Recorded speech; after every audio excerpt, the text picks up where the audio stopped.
My wife has been peeking at me from around corners and behind furniture. It's gone from weird to terrifying. Part 1. My wife, Lynn, and I have been together for 6 years and married for 11 months. Our entire history together has been very normal, and never once have I noticed any weird behaviors or red flags. I can't stress enough how out of character this whole thing is for her. Lynn is very kind, intelligent, and thoughtful. She's always been the no-nonsense type of person. Being childish or trying to scare me is not something she'd normally do. She doesn't even like watching horror movies. When we first started dating, she agreed to watch The Shining with me because she knew how much I loved horror. She was so scared that she didn't even make it through half of the movie before we had to turn it off. She isn't into anything creepy and has never been into pranks. It's just not her cup of tea, and that's fine. But that's what was so strange about this. It's just so unlike her. I should also add that she never had any mental health issues, and as far as I'm aware, it doesn't run in her family. I know some people are able to hide their mental health problems. But in the 6 years we've been together, I think I'd have seen some sort of sign. 2 months ago, I was in the kitchen making myself some coffee before work. I was running a bit late that morning and knew I wouldn't be able to make it to Dunkin' Donuts for my usual morning fix. I took a sip of my coffee as I hurried down the hall towards the front door, when I happened to notice Lynn peeking at me from around the corner ahead of me. I could only see her eyes, and a strand of her long dark hair hanging against the wall. The rest of her body was concealed behind the corner. I nearly spilled my coffee when I saw her.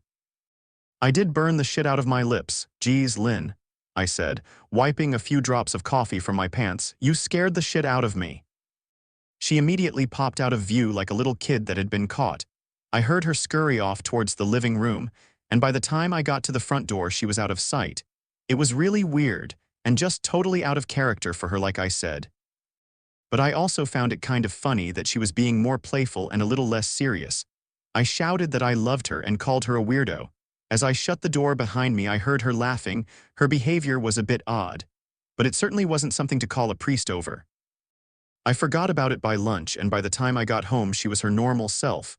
I didn't bring it up, and neither did she, and life went on. The next incident happened 3 days later. It was around 2 a.m. and I had woken up to get a drink. I was standing at the kitchen island, jug of Odge in hand, when I felt a strong feeling that I was being watched. For whatever reason, I looked down at the floor and saw my wife's smiling face staring back. She was peeking at me from the other side of the island, staring up at me with wide, unblinking eyes and grinning like the Cheshire Cat. I screamed, I'll admit it, not out of irritation but fear. For some reason at that moment I was scared. At the sound of my scream, Lynn scuttled backwards out of my view, her hands and feet smacking the tile floor as she hurried out of the kitchen on all fours. I didn't run after her, or even yell after her. I just stood there frozen in shock, wondering what fuck had possessed her to do that. It took me a little longer than I'd like to admit to go back upstairs, but I eventually did. When I got to our bedroom, Lynn was lying on her side, asleep, or at least pretending to be. I stood there for a while, watching her breathing to be sure she really was asleep. I had the feeling she might jump out at me the moment I got into bed, but she didn't. I climbed into bed and she didn't even move. Her breathing was soft and deep, and I was starting to wonder if I'd dreamt the whole thing. The next morning, I waited for her to come down for coffee, and after handing her a mug and kissing her cheek, I decided to ask her about it. "What was that about last night?" I asked, keeping my tone light so I didn't offend or embarrass her. She frowned over her cup of coffee, shaking her head like she had no clue what I was referring to. "You were peeking at me again from over there," I said, pointing to the spot on the floor by the kitchen island. She followed my gaze, and when she looked back at me, she burst out laughing. She laughed so hard that I couldn't help but join her. "You creep me the fuck out sometimes, you know that," I said. She giggled and set her cup on the counter and wrapped her arms around my neck. "You creep me out all the time, so I guess we're even," she teased. We said our goodbyes and left for work. As I drove, I kept thinking about how creepy it had been seeing her grinning at me from behind the island like that, the sounds her hands made on the floor as she crawled away. I told myself she was just trying to be silly, just trying to join me in my love of all things horror. It's not like I was afraid of her, but it still didn't sit right with me. I started seeing her peeking at me more and more. Sometimes she'd be peeking out from behind the couch or living room curtains. Once she even managed to get inside her grandmother's old trunk that sits at the foot of our bed. I might not have even known she was there at all had the trunk's old hinges not given her away. She'd had the lid propped up just enough so that only half of her face peeked through. She'd been grinning like an excited toddler. It was unnerving. I didn't even know what to say to her. All I could do was stare when I finally found my voice. I asked her why on earth was she doing this. She didn't answer, but she had slowly closed the lid, shutting herself inside the trunk. I just walked away, feeling disturbed. I didn't understand why she was doing it, but it clearly made her happy. I just hoped she would tire of the game quickly. Lynn didn't peek at me for the next 2 weeks. I started to think she was done with her weird prank, and I was relieved. We were watching a show on Netflix one night, and I jokingly said that I hadn't seen her peeking at me lately, and that she must have given up on her spy game. She looked up at me with a small smile and said, "Maybe I've just gotten better at it." I didn't say anything, but I wondered whether or not she was joking. For the next few days, I couldn't stop thinking about what she'd said. Was she still peeking at me when I wasn't looking and I just hadn't noticed? And if so, what the hell was she getting out of this? I started to feel paranoid, constantly checking whether she was watching from around the corner or behind a door. I was jumpy whenever I was home and she wasn't in full view of me. I felt stupid and a little crazy, but after a few weeks without another incident, I began to relax. I stopped checking behind furniture and walls and told myself it was just a bad memory. Then a few days ago, things got so much worse. Lynn left to go to a friend's, and I lounged on the couch and played a couple games on my laptop. Around 9 p.m. I hopped in the shower, and as I was washing the soap from my hair, I felt that awful feeling that I was being watched. I slowly opened my eyes and almost had a fucking heart attack. Lynn was peeking from behind the shower curtain, her entire head stretched into the shower, leaving just her body outside. Her long dark hair hung against the curtain, the ends dripping with water, her mouth hung open in a terrible grin, eyes wide and red. As if she hadn't blinked in a while, I screamed and jumped back against the wall. She didn't move, nor did her smile waver. Her makeup ran down her cheeks in 2 black streaks. She looked giddy and completely deranged. I was fucking terrified. We stood like that for a few moments, neither of us saying a word. Finally, after what felt like forever, she slowly pulled her head back out of the shower, and I watched her blurry figure through the curtain as she moved backwards towards the bathroom door. A second later, the bathroom door slammed shut, hard enough to rattle the mirror. I screamed again and jumped out of the shower to lock the door. I stayed inside the bathroom for over an hour. Maybe I overreacted to some of you, but joke or not, I wasn't going to put up with the crazy shit anymore. That's what I kept telling myself as I paced in my bathroom, stopping to listen at the door every few minutes. Suddenly, I heard a muffled sound, and I pressed my ear against the bathroom door.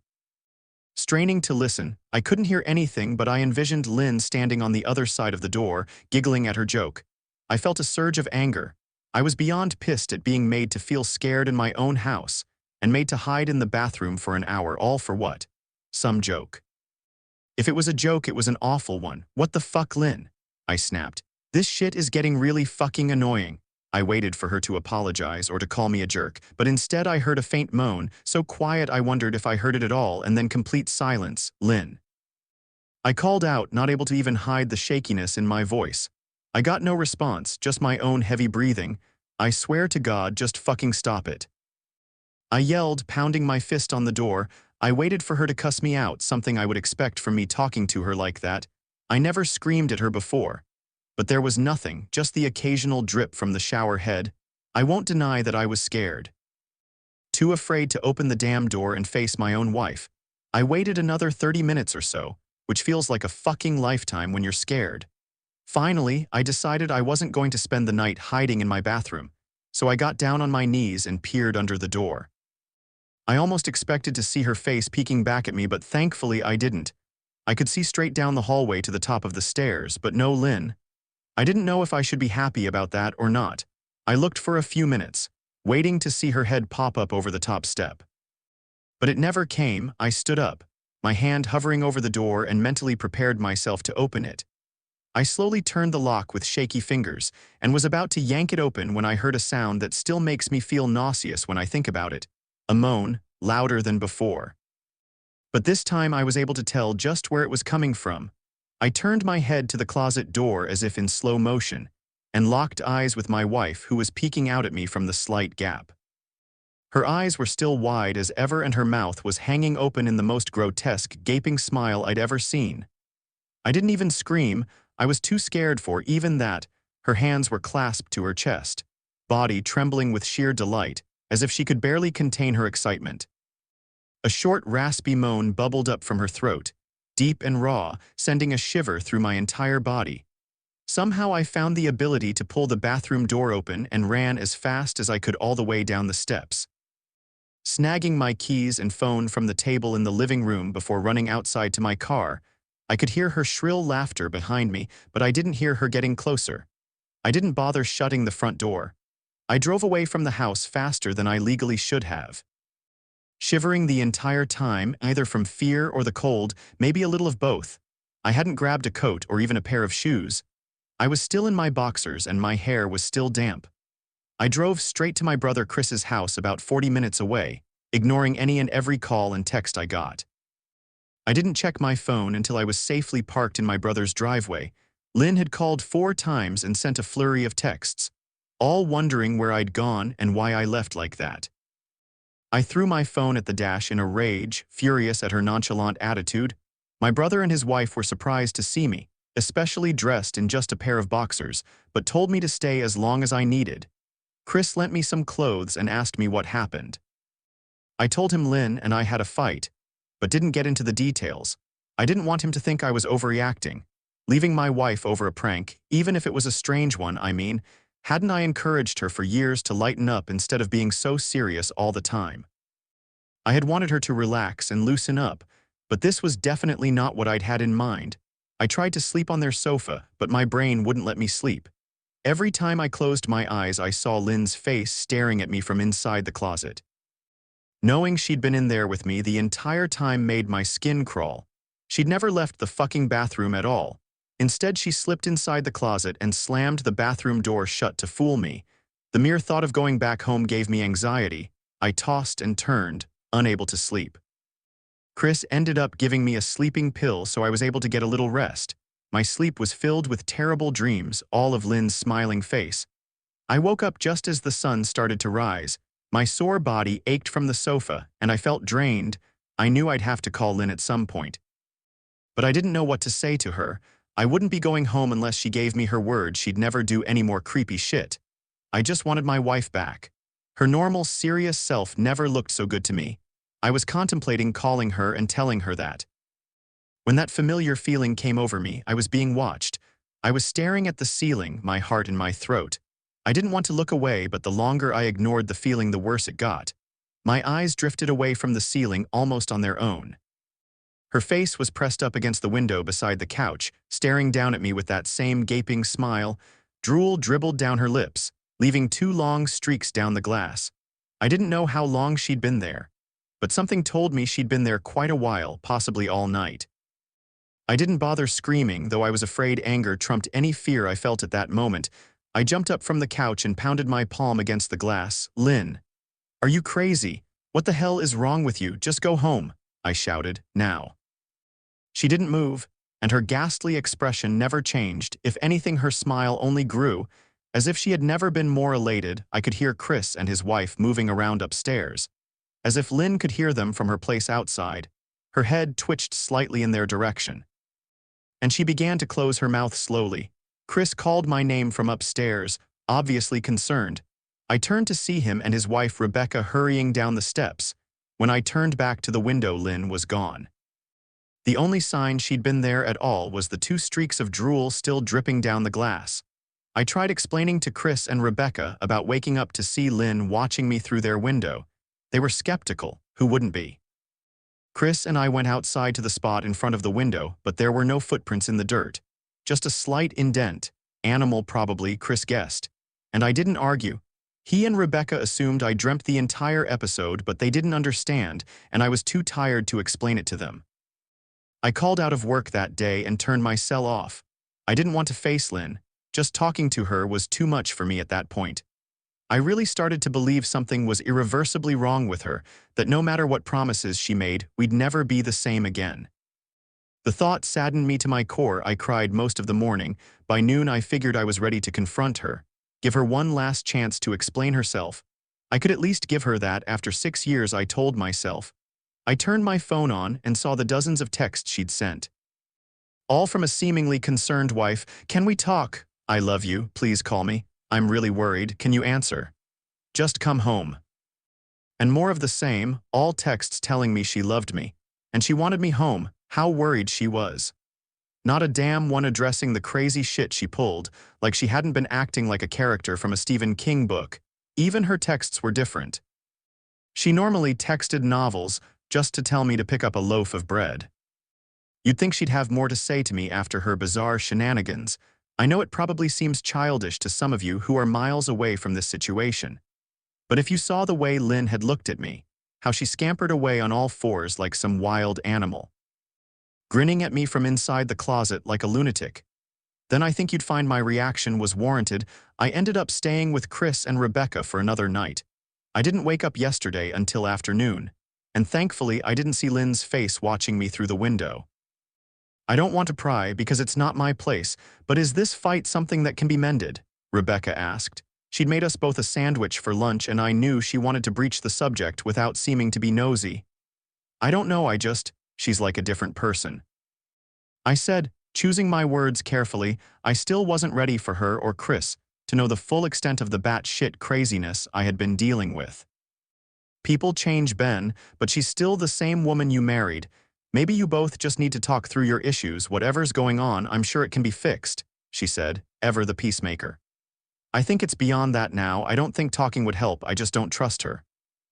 I said, the words stung in my heart. I missed and loved my wife, but how could I live with someone like that? Living in constant fear didn't sound too appealing. Lynn loves you. She has to be absolutely crushed, she said. I don't know about that, I said. Well, she certainly seemed like it to me. I've never seen her so upset, very much unlike the Lynn I know, Rebecca said, shaking her head sadly. It took a full minute for her words to really sink in, and when they did, I felt dread worming its way through my skin. Wait, what do you mean? You saw her. You saw Lynn? I asked, my mouth suddenly dry. Rebecca nodded casually as if that fact wasn't nightmare fuel. Maybe for her it wasn't. She stopped by this morning just after Chris left for work, she said, cleaning the plates from the table. I didn't see her car, though. Maybe she took an Uber or something. Beck, what did she say? Did she come inside? I asked, sweat starting to break out on my forehead. I began looking around, examining corners as though a predator lurked behind them. No, she just asked if you were awake yet, and I said that you weren't. I asked if she wanted me to wake you, but she said no, just said to let you sleep, she said as she washed the dishes. That's all. She didn't say anything else, I asked. No, she looked awful, though, like she hadn't slept in days. I think you should call her. I got up from the table and thanked Rebecca for lunch. I felt a little bit better at the knowledge that at least she hadn't come inside. Still, I needed to double-check that the doors were locked. I sat for a while trying to figure out what to do next. I didn't want to go home. But I felt that I owed it to Lynn to help her if I could. Hadn't I swore an oath to love and honor her through sickness and in health? Clearly, she was very sick. Like and subscribe for part 2.